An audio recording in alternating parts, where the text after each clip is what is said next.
اور ان کا پروسیجر چل بھی رہا ہوتا ہے. لیکن HEC بھی ہمارا ایسا ادارہ ہے جو بعض دفعہ ٹھیک بھی ہوتا ہے لیکن وہ بڑے ایشوز آ رہے ہوتے ہیں اس کے اندر. انسٹیٹیوٹ بھی ٹھیک ہوتا ہے لیکن اس کی ریکگنائزیشن وہ آسانی سے نہیں کرتے. تو اس وجہ سے آپ لوگوں نے کوشش کرنی ہے کہ یہ جو لسٹ ہے 157 کے قریب راؤنڈ اباؤٹ ہمارے پاس ایسی یونیورسٹیز ہیں, ایسے کالجز ہیں جو ڈگریز تو آفر کر رہے ہیں لیکن وہ HEC سے ویریفائڈ نہیں ہے. اس وجہ سے بیٹا آپ لوگ کوشش کریں کہ جب بھی آپ لوگوں نے ایڈمیشن لینا ہے تو یہ آپ کو شورٹی ہو کہ جو ڈگری میں حاصل کر رہا ہوں یہ at the time of admission HEC سے ویریفائڈ ہے, HEC سے ریکگنائزڈ ہے, تب جا کے آپ اس میں ایڈمیشن لیں. کیونکہ یہ بھی ہو سکتا ہے کہ شروع میں آپ ایڈمیشن لے لیں, اس کے بعد پھر وہ جو ادارہ ہے وہ آپ کو یہ یقین دہائی بھی کروا دے کہ ہم HEC سے ریکگنائز کروا لیں گے, لیکن بعد میں ہو سکتا ہے اس سے ریکگنائز نہ ہو. تو 4 سال بعد 5 سال بعد اگر آپ کمپلینٹ بھی کریں گے HEC کو تو HEC ہو سکتا ہے آپ کو دکھا دے کہ فلاں ٹائم میں ہم نے ایک لسٹ شو کی تھی, آپ کو ایڈمیشن لینے سے پہلے سوچنا چاہیے تھا. تو اس طرح آپ کے کیس میں جان نہیں ہوگی.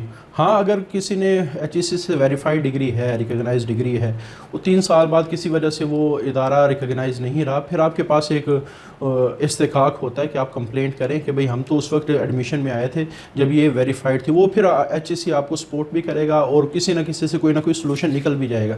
لیکن ایک ایسا ادارہ جو HEC سے ریکگنائز نہیں ہے at the time of your admission, لیکن آپ اس میں ایڈمیشن لے لیں, صرف جو مینجمنٹ ہے کسی بھی ادارے کی اس کے بہاف پہ وہ کہے کہ ہم نہ 2-3 مہینے میں یا 4-5 مہینے میں HEC سے ریکگنائز کروا لیں گے, تو آپ نے ان باتوں میں نہیں آنا. یہ نہ ہو کہ کیونکہ بعض ڈگریز ایسی ہوتی ہیں جو بہت زیادہ ایکسپینسو ہوتی ہیں, خاص طور پہ ہمارے جو میڈیکل کالجز ہیں, فارمیسیز ہیں, جو ہیلتھ سے ریلیٹڈ ڈگریز ہوتی ہیں, انجینئرنگ سے ریلیٹڈ ڈگری ہوتی ہیں.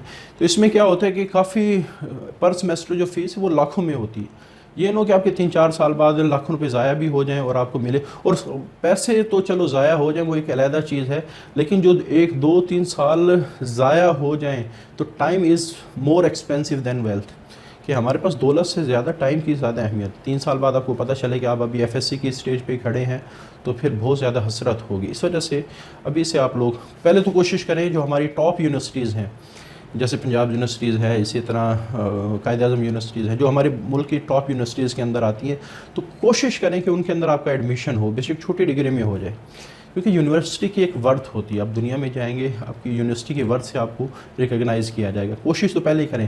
اگر FSC میں آپ کے نمبر کم بھی آئے تو کوشش کریں 1 سال امپروو کر کے کسی اچھی یونیورسٹی میں چلے جائیں, تو یہ زیادہ بیٹر آپشن ہے بجائے آپ ایسی یونیورسٹی میں ایڈمیشن لیں جس کے بارے میں ہمیشہ خطرے ہی رہے کہ پتہ نہیں یہ ڈگری کمپلیٹ ہوگی یا نہیں.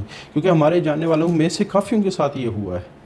یہ جو میں بات کر رہا ہوں, یہ ویڈیو بنانے کا مقصد ہی یہ تھا کہ ہمارے کافی سارے اسٹوڈنٹ, کیونکہ ہمیں تو کافی عرصہ ہوگا پڑھاتے ہوئے, تو کافی سارے اسٹوڈنٹ کے ساتھ یہ ہوا. بلکہ خاص طور پہ وہ اسٹوڈنٹ جو باہر MBBS کرنے گئے, اس کے بعد 3 سال انہوں نے کسی خاص ادارے کے اندر پڑھا اور بعد میں پتہ چلا کہ وہ ادارہ ہی فیک تھا, یا وہ ادارہ ہی آپ کہہ سکتے ایفیلیٹڈ نہیں تھا انٹرنیشنل ڈگری پروگرام کے ساتھ. تو وہ پھر بیچارے 3 سال بعد واپس آئے اور لاکھوں روپے بھی ضائع ہوا اور پھر ان کو کچھ ملا بھی نہیں.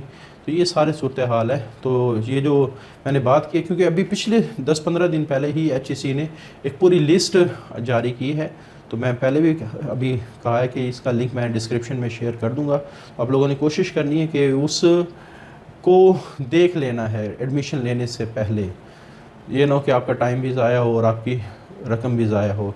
تو اللہ تعالیٰ سے دعا ہے کہ ہمارے ملک پہ رحم کرے. حالانکہ میں تو یہ کہتا ہوں کہ کوئی بھی ایسا ادارہ جب تک ریکوائرمنٹ پوری نہیں کرتا HEC کی یا بڑے ہمارے جو ہیلتھ انسٹیٹیوٹ ہیں ان سے ایفیلیٹ جب ہونے لگتا ہے, اس کی ریکوائرمنٹ پوری نہیں کرتا, تو اگر خدا نہ خواستہ کوئی ادارہ اس طرح کی ڈگری آفر کرے تو اس کے خلاف تو بڑا سخت ایکشن ہونا چاہیے. اس کے خلاف میں کہتا ہوں کہ خدا نہ خواستہ کسی نے کسی کو قتل کر دیا تو یہ اتنا جرم تو ہے, لیکن یہ اس سے بڑا جرم یہ ہے کہ آپ نے 100-150 اسٹوڈنٹ کو بلایا, اس کے بعد ان سے پیسے بھی بٹورے اور بعد میں پتہ چلا کہ ان کے 2-3 سال ضائع کر دے. میں کہتا ہوں اس کے اوپر تو سخت سے کڑی سزا ہونی چاہیے تاکہ یہ لوگ سوچے ہی نہ. یہ لوگ سوچیں ہی نہ. لیکن بدقسمتی ہے ہمارے ملک کی کہ ہمارے ہاں قانون کو یا رولز اینڈ ریگولیشن کو اتنا فالو نہیں کیا جاتا، بلکہ صرف پیسے کے بل بوتے پہ ہی سارے کام ہوتے ہیں. تو اللہ سے دعا ہے کہ اللہ تعالی ہم پر رحم فرمائے، ہمارے ملک کو سلامتی میں رکھے، اور اس کے اندر بھی جس طرح ہم باہر کی سچویشن سنتے رہتے ہیں کہ وہاں قانون کا ایک راج ہوتا ہے، لوگ قانون کے مطابق کام کرتے ہیں، رولز اینڈ ریگولیشن کے مطابق کام کرتے ہیں. ہمیں لگتا تو یہ تھوڑا سا مشکل ہے، لیکن اگر بندہ ان چیزوں کے اندر آئے تو زندگی بڑی آسان ہو جاتی ہے. تو اللہ تعالیٰ سے دعا ہے کہ ہم پر رحم